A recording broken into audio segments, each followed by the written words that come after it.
बोलो महारानी पद्मावती की, महाराजा रतन सिंह की, महारानी पद्मावती की, महाराजा रतन सिंह की। जब सारा चित्तौड़ रानी पद्मावती की जय जयकार से गूंज रहा था, दिल्ली में खिलजी हुकूमत की शुरुआत हो चुकी थी। सिपहसालार जलालुद्दीन ने सल्तनत से बगावत कर सुल्तान हिंद का ताज अपने सर पहन लिया था। सुल्तान हिंद जलालुद्दीन खिलजी, सुल्तान हिंद जलालुद्दीन खिलजी। लेकिन उस वक्त भी अलाउद्दीन की नजर हिंद के उस नायाब तख्त पर ही थी। ये तख्त और ताज जितने सुनहरे लगते हैं उतने नोकीले भी हैं। इस तख्त पर बैठकर हमें खुशी भी हो रही है और फिक्र भी, क्योंकि इस वक्त हमारे चारों तरफ दुश्मन ही दुश्मन है। और सबसे बड़ा मसला तो ये कमबख्त मंगोल है। सुल्तान, इस वक्त उन खूंखार मंगोलों से जंग में जीतना नामुमकिन है। उनके मुकाबले हमारी फौज आधी भी नहीं। लेकिन हमारा हौसला उनसे दुगना है। तो क्या आप लड़ेंगे उन मंगोलों से? खिलजियों के खातिर तो खुदा से भी लड़ सकता है अलाउद्दीन। अपने हौसलों को इतना भी बुलंद मत करो अलाउद्दीन, जिसके बोझ तले तुम खुद ही दफन हो जाओ। गुस्ताखी माफ हो, लेकिन अब तक वो मिट्टी ही नहीं बनी जो अलाउद्दीन को दफन कर सके। हमें तुम्हारे ये खोखले दावे नहीं, सिर्फ और सिर्फ फतेह चाहिए। हम जाएंगे मंगोलों से लड़ने। सुल्तान, आपका यकीन ही हमारी फतेह है।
मंगोल जैसे ताकतवर दुश्मन पर फतेह हासिल कर अलाउद्दीन ने दिल्ली सल्तनत का दिल जीत लिया था, और दूसरी ओर रानी पद्मावती ने चित्तौड़ को अपना बना लिया था।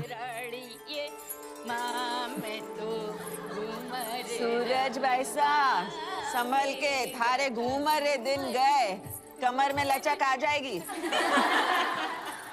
अब तो रानी सा करेगी घूमर, कल गौरी पूजा के बाद। छोटी रानी सा, घूमर रो रंग चोखो जमना चाहिए। रंग तो जमेगा ही सूरज भाई सा, क्योंकि कल ढोल हम बजाएंगे। अंदाता हुकुम। कुंवर भाई सा, फिर बोलो तारो बड़ बोलो बेटो बीच में। ढोल बजाना तो दूर की बात बादल, घूमरे बखत रानी वास में हुकुम रे सिवा कोई मर्द आ भी नहीं सकता। तो छोरा, तू अपने ब्याह में जी भर के ढोल बजा लीजिए। रावल साहब पधार रहे हैं। सब मिलके नई दुल्हन को सता रहे हैं।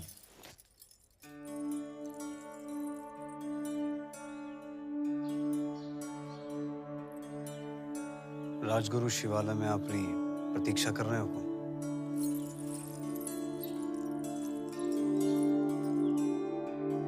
चले।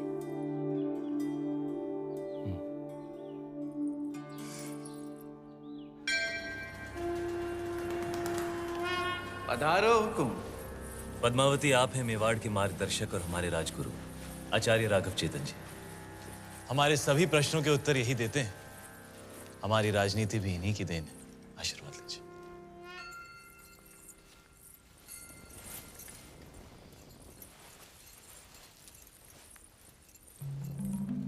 अलौकिक सौंदर्य है आपका। सौंदर्य ही नहीं, गुण और समझ की भी धनी है हमारी रानी साहब। तो छोटी रानी साहब के जीवन में क्या अधिक महत्व रखता है, रूप या गुण? संभलिए रानी साहब, आपकी परीक्षा हो रही है। बताइए, रूप या गुण? गुण और रूप? वो तो देखने वाले की आंखों में होता है। अर्थात किसी को पत्थर में शिवलिंग दिखता है और किसी को शिवलिंग में भी पत्थर। जीवन का वर्णन 3 शब्दों में। अमृत, प्रेम और त्याग। प्रेम क्या है? ईश्वर की आंख में उभरा हुआ खुशी का आंसू। आंसू क्या है? सुख और दुख की हद। सुख क्या है? भ्रम। सुना है युद्ध नीति की भी जानकार है। जी। रणभूमि में सबसे बड़ा शस्त्र क्या है? हिम्मत। जीवन में सबसे कठिन घड़ी? परीक्षा के बाद परिणाम की। और सबसे बड़ी भेंट?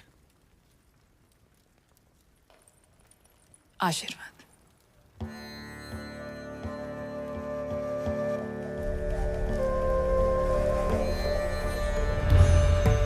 आइए रानी साहब।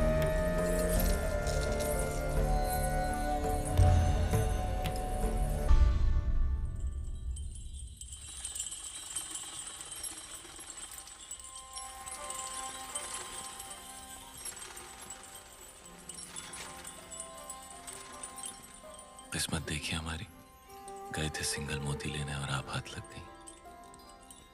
हमारी भी किस्मत देखिए, हिरण का शिकार करने गए थे और शेर गले पड़ गया। हम आपको सिंघल का हर सुख देना चाहते हैं, बस एक चीज नहीं दे सकते। इस रण में हम आपको समंदर नहीं दे सकते। वो भी तो है आप प्रियंका। रे रे रे मेवाड़ी रंग चढ़वा लाग्यो है जबान पर। दिल पे चढ़ के। जबान क्या चीज है?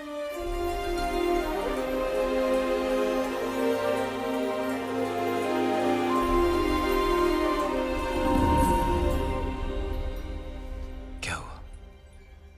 ऐसे लगा कोई हमें देख रहा है। चांद होगा, आपकी तारीफ से चल रहा होगा।